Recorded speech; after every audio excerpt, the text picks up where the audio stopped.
Origin, narrated by Kevin and Allison. the first memory she had was looking into the light from a place of darkness. It was bright beyond imagination and seemed to be observing her from the highest point in the heavens. Who are you? She asked, her inner voice echoed in the endless space. The light seemed to flicker by the merest degree by her question, but did not answer. She, in turn, understood she was being observed and continued to gaze into the light. It continued to shine on her for a long time before it finally communicated with her. "I am your creator, the master of mankind." That was the first time she spoke with her creator. Little was directly communicated to her from the emperor, but she knew she had a lot of brothers and that her creation benefited from the accumulated experiences he gained from their creation. Consequently, while her creation was a lot less resource-intensive than any of her brothers, the emperor utilized some of the most advanced arcane techniques known to him. A proud little side project done with leftover resources, so to speak.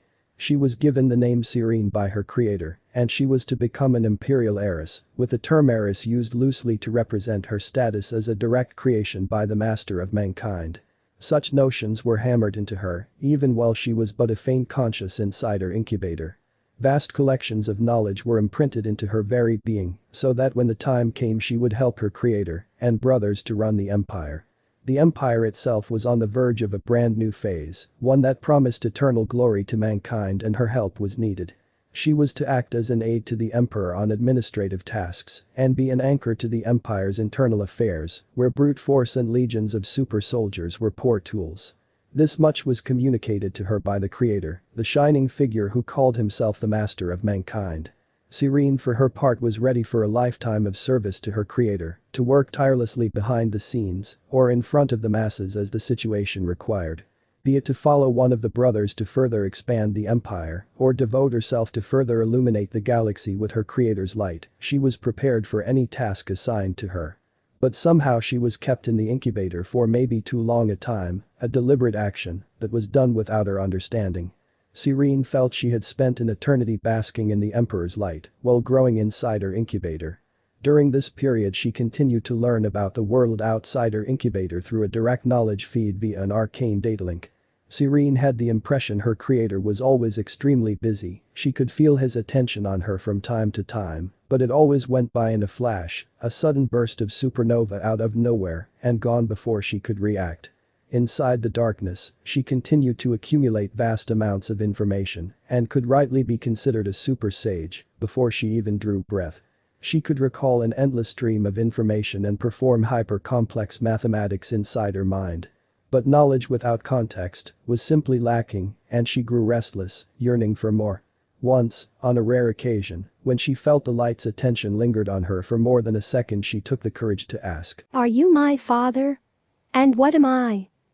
Both natural questions, after she had reviewed her imbued knowledge countless times about humanity. The light stayed and decided to answer her question. "You can call me father," he said, and contemplated the second question for a while. "Your brothers are primarchs.